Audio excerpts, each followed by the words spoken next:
There we go.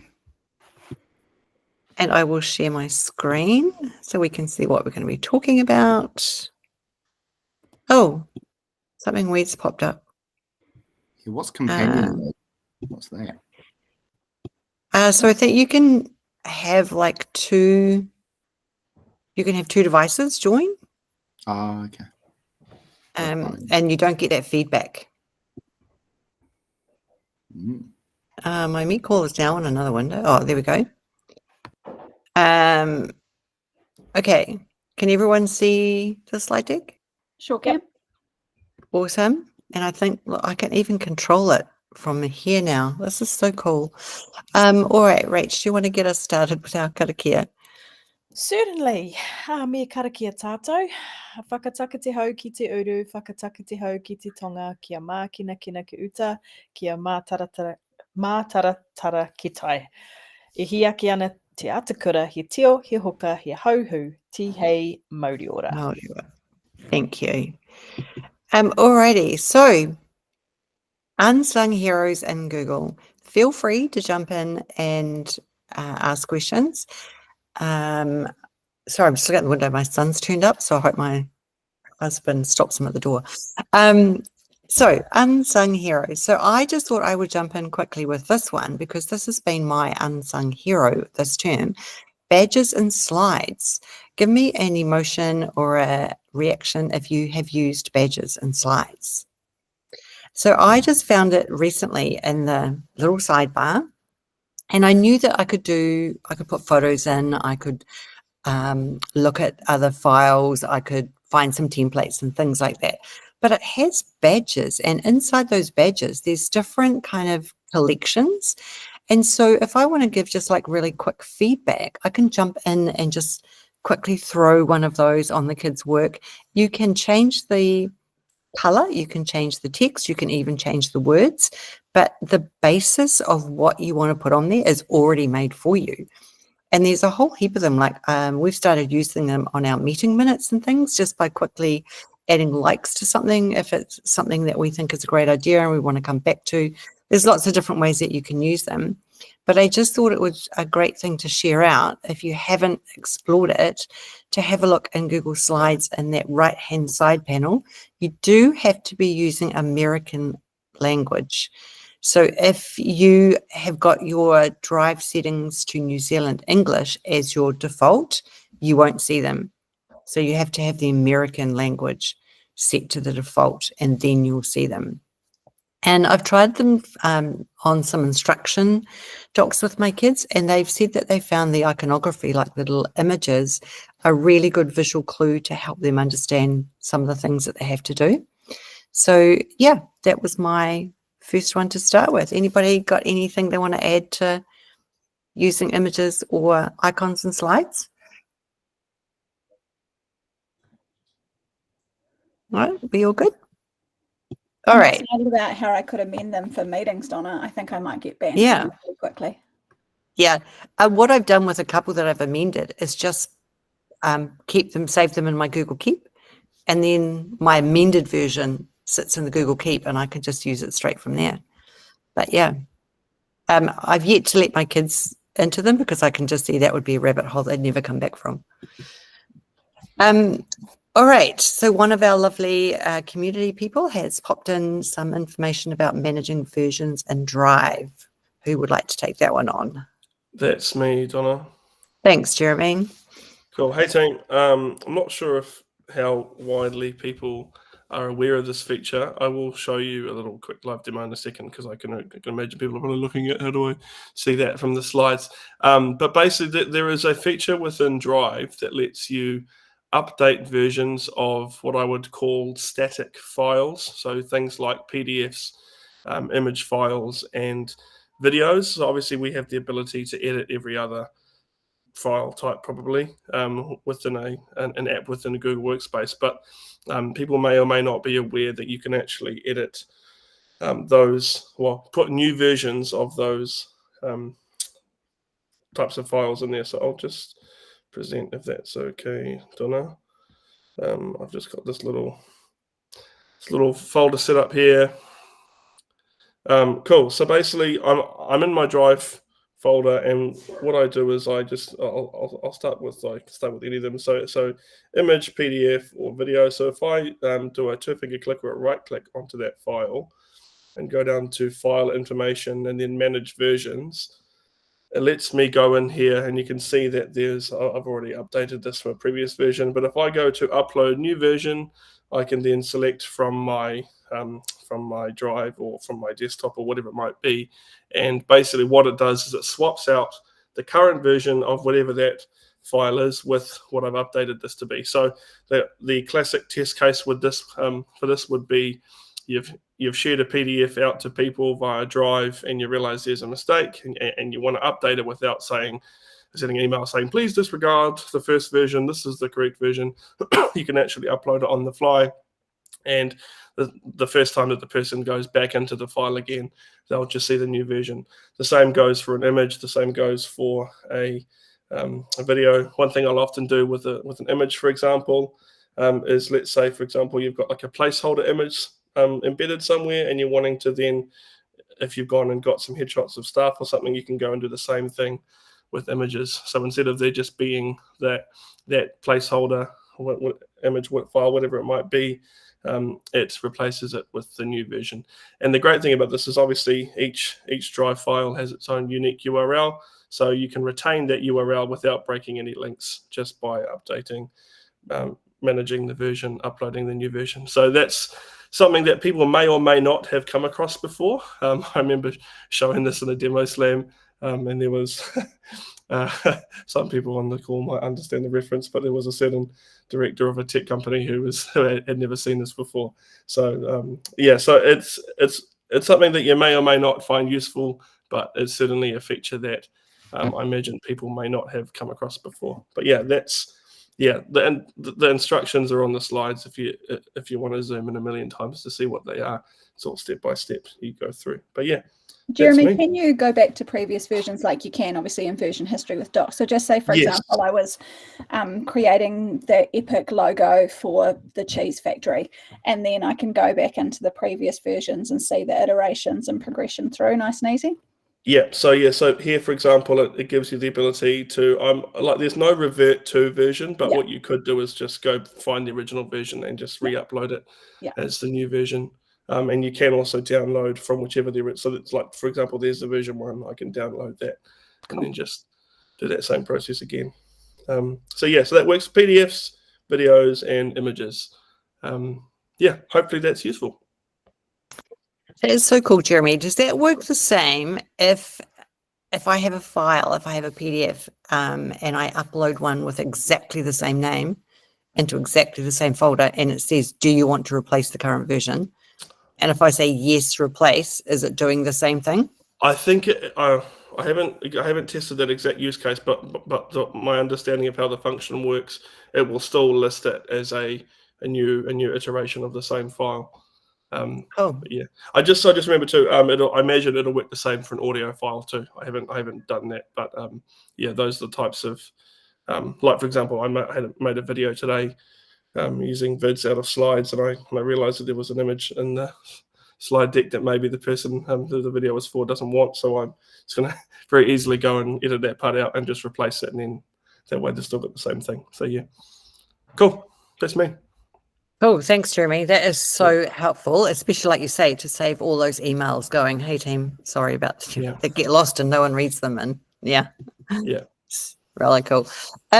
This one was a cool tip that Ryan shared from one of the summits in Australia, and I don't know how many times I have done it since, and I don't know why I never thought of doing it myself, but he showed how you can create an output in Gemini, which I'm sure lots of us have started doing.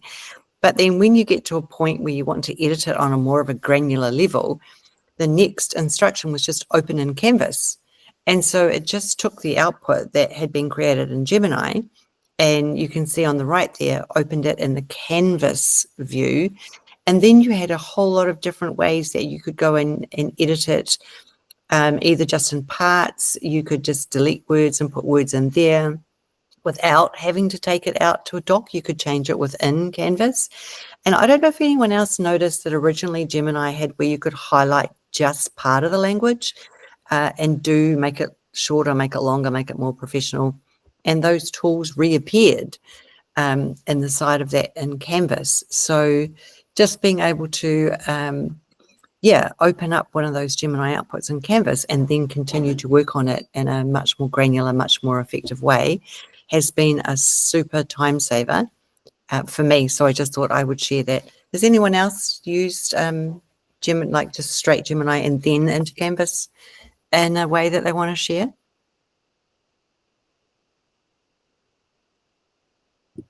No?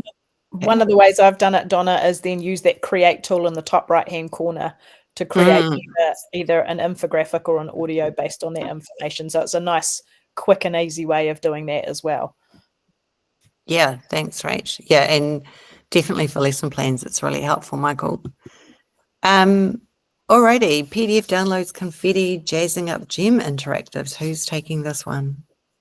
That's me, I believe. So I went a bit nuts with Gemini, and I think I've driven Juliet mad sharing constant projects with her. So she suggested I share a couple of things that I've been doing with it. So I've been building I teach at Te Kura, so we're an online school. And so I've been building quite a few things and sending them out to my ākonga. And two of the things that I found really useful to put in pretty much every project is a download mahi button that downloads a PDF of what the kids have done. And then also some confetti. So I put a couple of prompts on the screen that seem to be working for me to add those things to my projects. And I thought I might just show you a couple of projects if I share my screen to give you some examples. So the first one being, that's sharing now, isn't it? Cool. So this is a spelling program I built for my students on using Gemini. And so if I go into just any old spelling test. I like to eat apples first, correct. And I go through. Meat. We cooked meat on the barbecue, correct. Just meat, head. He wore a hat, correct. Head. The correct spelling is bread. She made us break, bread. The correct spelling is break, break. Oh, shoot. I got 3 out of 5, so that's embarrassing because I'm not going to see it. But if you got 5 out of 5, confetti would appear there. So that's one example of it. And then if I pop along to this one, this is an example of where once, and I've pre-done this, but once students have popped in their answers to their questions, and this is me attempting to make sense of that AI generated science curriculum, the kids can press download my notes. And this is still to be formatted, but it gives them a PDF that they can then upload into our system, because if they don't have something to show at the end of it, from my perspective as teaching at Te Kura, I can't actually see what they've done. We can't see your screen, though. At all? We can only we see had that. the first bit. Yeah, We had the first bit. We just didn't have the second bit with your download. How did I Appreciate manage to do that? Sometimes it drops out for some reason. Try again. Give me a second. Oh my gosh, this is when I've got like 6,000 tabs open. There we go.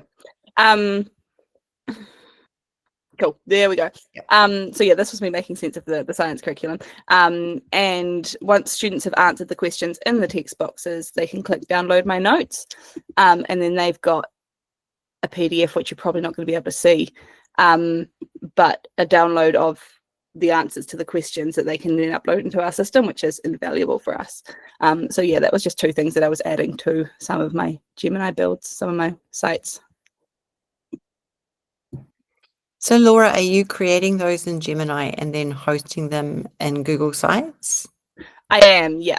And so because of the way our school has locked everything down with Gemini, I create the code in my personal account, and then I copy it across to Google Sites in my work account, which is actually really lovely that it just is an HTML file that you can do whatever you want with. So all that stuff that you're doing there is working just with HTML files. Yeah, it generates an HTML file that's got the CSS, so the styling, and then the JavaScript, which does all the fancy stuff, embedded in it. And you do it's very much, I think Steve said, or somebody said when we went up in the holidays, but you do very much have to tell it, I'm building this for Google Sites. Otherwise, it will put in some things that Google Sites can't tolerate around some of the CSS and JavaScript libraries that it pulls on. But it's quite powerful just in an HTML file, one single HTML file, what it can actually achieve with some JavaScript libraries and things like that. Yeah, that's cool. Thank you. Anybody want to ask any questions of what Laura's just shared or have done something similar? No questions, but I'm loving the confetti idea. I had the exploding emoji, but that confetti is way cooler. So I'm going to change mine to confetti. Awesome, Laura. Thank you. That's why I asked if you were doing it in Sites, because it's pretty awesome that it can like do the confetti explosion without having to have extra, flash kind of coding behind it. So that's very cool. Oh, Michael. She had me at the PDF, mate. So I was like, confetti or not, the fact that we can just get the kids to download the answers to the activity that's been created for them with their answers in it and showing their mahi is pretty incredible how much we can individualize that. So pretty happy colleague right here. Thanks for your Yeah, that's a very cool idea. It's given me some ideas of what I might try next. Thank you. Yes, the slides are shared in the notes. Thank you to that very helpful person who shared those, if you want to look along. One of the questions that came in this month was around, were there any options for music with Unsung Heroes? So I've just thrown in here the Chrome Experience Music Lab. So if you have the slide deck, these are all linked. Each of these images are linked. So if you're looking for ways that you can create music without using, well, probably are, I mean, there is AI in the background, but without going to something like Suno, then musiclab.chromeexperiments.com has some really cool ones. And the one that seems to work really well in schools is Songmaker, which is the bottom one. So it gives you essentially a screen, and you can choose different instruments at the bottom. You can change the tempo, you can change the scale. I'm not really musical, so I don't really understand the whole scale thing, but there's lots of major, minor, C's, B's, D's, and E's and things that you can all change within the settings. And then the students literally just click in the squares and they make patterns and it makes music, and you can record them and you can save them as audio files, and then they've actually created their own music. So if you're looking for something for music, you could have a look at that. We've actually used them for maths as well in fractions, and because you can change the number of beats and bars. And so we've done some pretty cool fraction activities with Songmaker as well. And the other music one that you might want to check out is Musical Canvas. If you want to go a little bit more AI orientated, it's a Google Arts and Culture experiment. You draw a picture, the AI reads your picture and talks about what it's seeing from your picture, and then it uses your picture to create a unique sound musical tune that describes what you have drawn. Sometimes we're on iPads, so sometimes the link is a bit tricky and we have to screen record rather than save the link, but I believe it does work a little bit more reliably on Chromebooks. Anyone else got any music ideas of what to share around creating music with Chromebooks or laptops or iPads? Definitely the Songmaker. I highly recommend giving that one a go. Super easy for any age group to use, and they can make some quite good tunes. And then they could create an image about it or lots of different things. So there's a little GIF at the top that shows you how it works. Okay, now this is an unsung hero that I just had to share because I've seen it. I think I've shared it 4 different places this in the last kind of few weeks. But if you know Eric Kurtz, if you were at the summit in Auckland, he gave a really amazing keynote and a great demo slam that I don't think he put together just on the day, but we won't go there. He has shared out a Google site with a whole lot of educational gems on it. So if gems is something that you haven't used a lot of, they sit inside Gemini and they're like your permanent prompt that you don't have to keep putting in. You only have to create the gem once and then you can use it over and over again. And so I just thought I would share the site that he has shared with all sorts of different types of gems that you can use across education. He's shared them so that you can make your own, and he's also shared them so that you can just use the ones that he's created. So I thought that he's kind of the unsung hero on this slide. And Notebook LM, I'm going to hand over to Rachel, and she's going to give us some gems about, see what I did there, about Notebook LM. Hey team, Donna, I'll let you drive the slide deck. I've just popped in a couple of slides about Notebook LM, which is one of my all-time favorite tools. So like we were talking about before, it only pulls from the sources that you give it.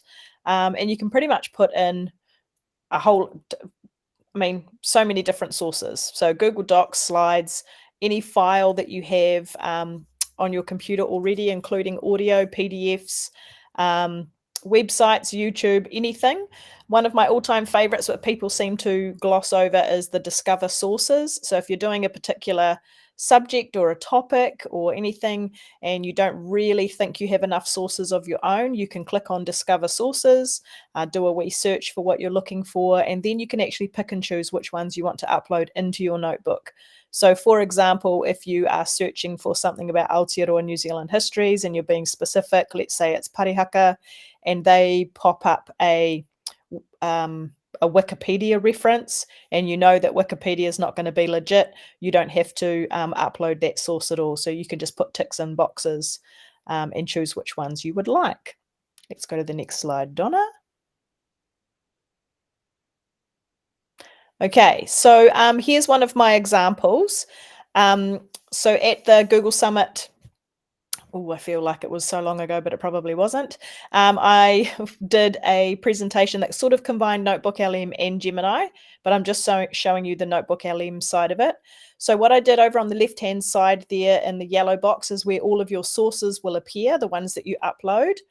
You can still add more from this window, and you can also discover from this window. So what you'll see is I've uploaded the Aotearoa New Zealand histories curriculum, not the updated draft one, the actual legit one.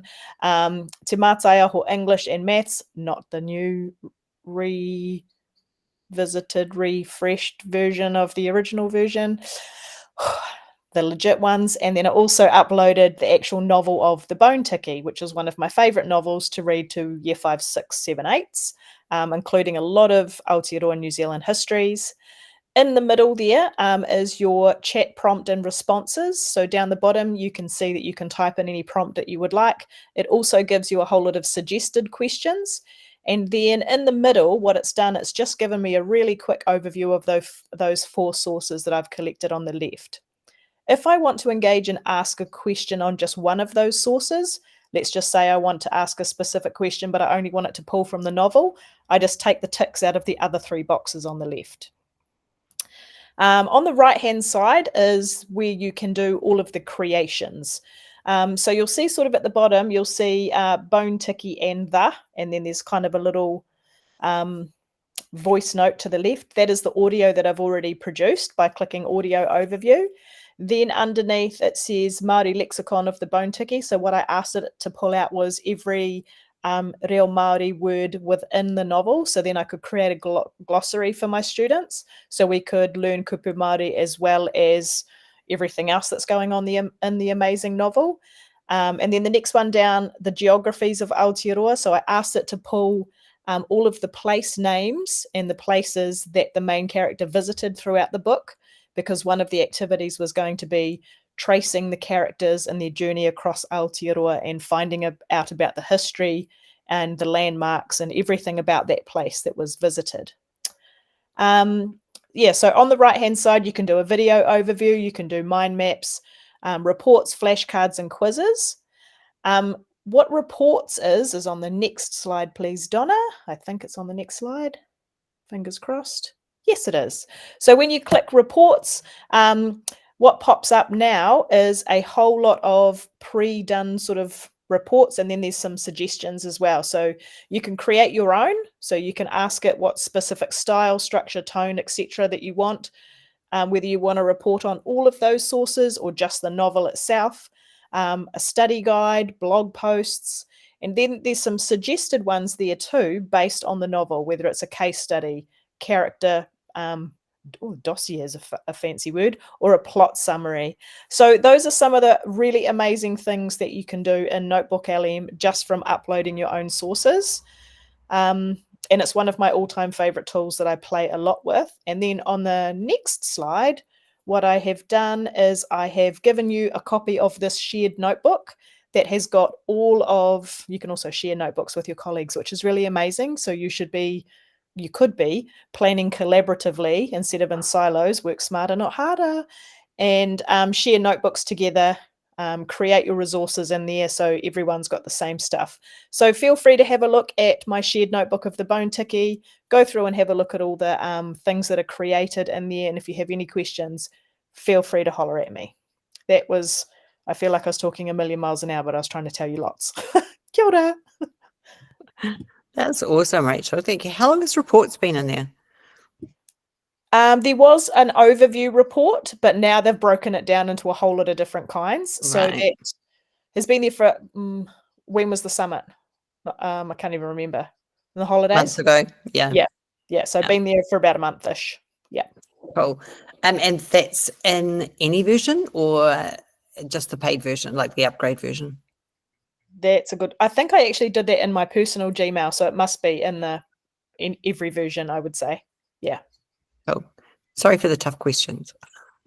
Nothing like putting you on the spot. Make you earning money. Sorry. And just for those who might be watching the recording later on, Rachel also threw in a good music site too, is Blob Opera. So if you haven't played with that one, it's a cool one to play with too. Okay. All right, Jordan, we're handing over to you for Gmail templates and Gmail labels. Yes, just super simple ones, because I was thinking, like, what's something that people haven't shared about in ages, but I was actually having a conversation with a teacher last week about this, and she was like, oh, I always send the same email. And I was like, well, why don't you just set up a template? And the look that she gave me, she was like, what do you mean a template? So that was really great. But just templates to help save you time with all your Gmails and emails and copious things that you get in, and then also labeling them in an efficient way so that you don't have a gazillion emails. It's almost like tabs, right? You've got groups for tabs, same sort of thing for your emails. They're just my sort of like unsung heroes in terms of helping me stay organized with the like 40 or 50 emails that come in, especially on Sunday night when we got the new curriculum. Yeah, that was real swell. That we're not talking about.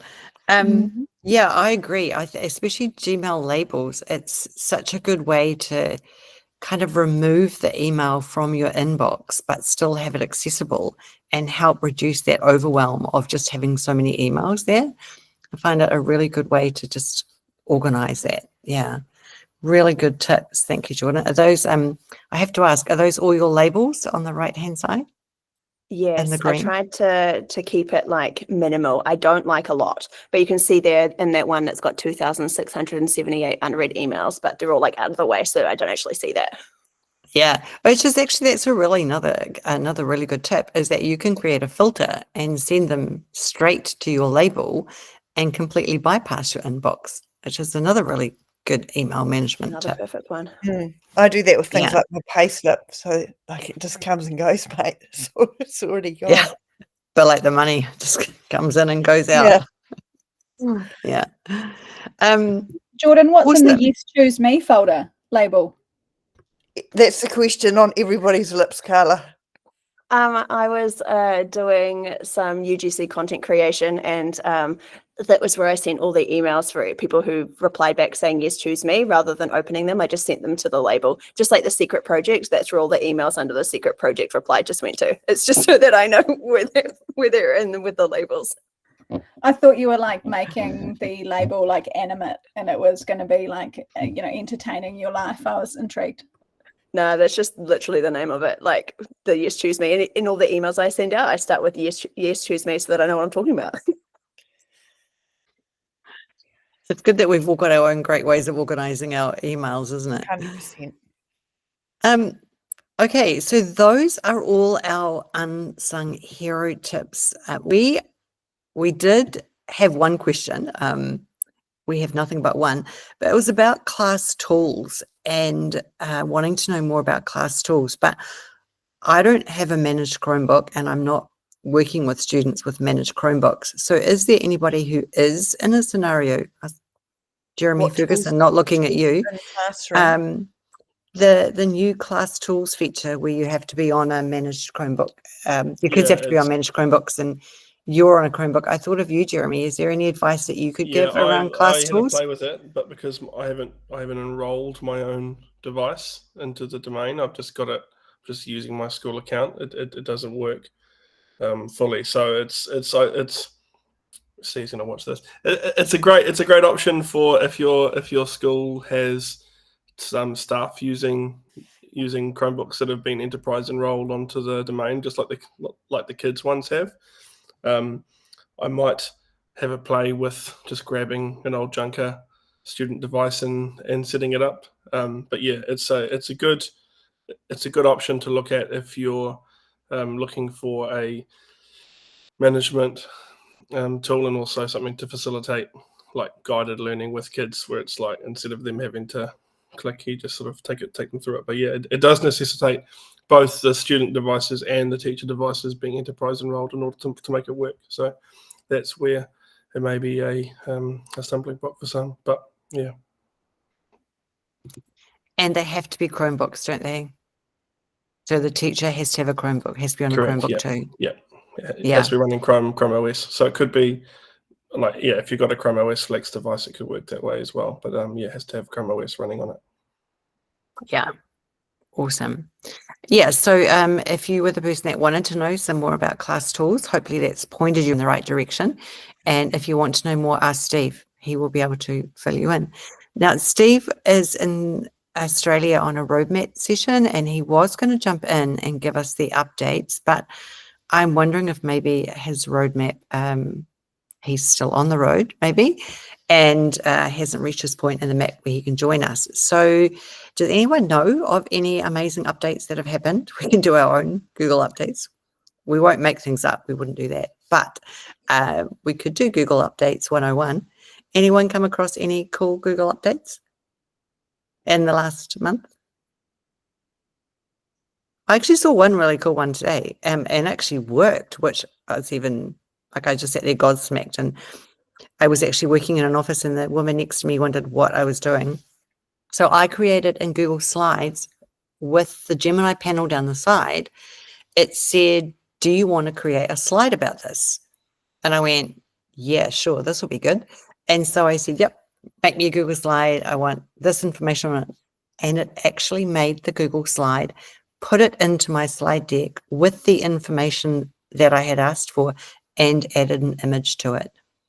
So I believe that is a recent update into the Gemini capabilities in Google Slides to now be able to actually generate and make the slide for you. Yes, Rachel. So Donna, I get emails about the updates, and what's changing is creating slide presentations within the Gemini app through Canvas.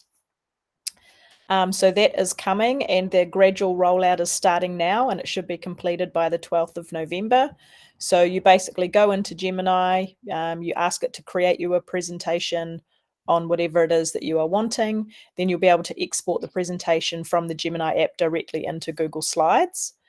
So that is with Education Fundamentals Standard and Plus. So that's an exciting one. That is an exciting one. So are you on the Google Workspace updates page, Rachel? Is there anything else on there that you no, I just get the individual emails. So that was just one that I spotted that I thought, oh, that will interest everybody. Sure. Right. Literally, as you were speaking, Rach, the email came in. I'll just quickly.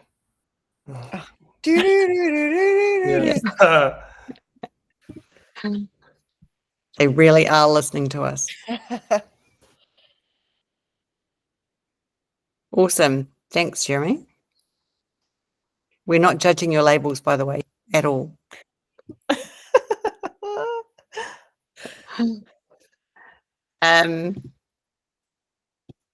Awesome. Okay, so if there are any other interesting updates that Steve thinks would be really helpful for us, we'll add them into the slide deck once we've caught up with him, so that we can just keep people updated at what's going on.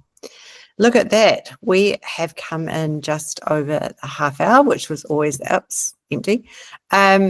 We would love you to give your feedback. And now Steve's not here for the swag, but we will still spin and we will still send 3 people some swag. We will pass your names and addresses on to Steve, and he can organize that. He's lucky that we don't say more. That could be his punishment for not making it. But we won't do that to him. So if you just take a moment or two to fill that out, and then Rachel will close us out with a karakia, but we will do a spin even though Steve is in Australia. So Hey, while people have... Did anyone have any good ideas for new Google swag that they sent to Steve? Oh, yeah. Asking for ideas on things that they could get made. Chromebooks. I bought a pencil Yeah, case suggesting because, there's like, I've Chromebooks. never got one of those. Yeah. And remembering that we are still recording, so we will offer some really constructive feedback for Steve. And if you can think of some great things that you would like for Google Swag, do let Steve know, because he would love to.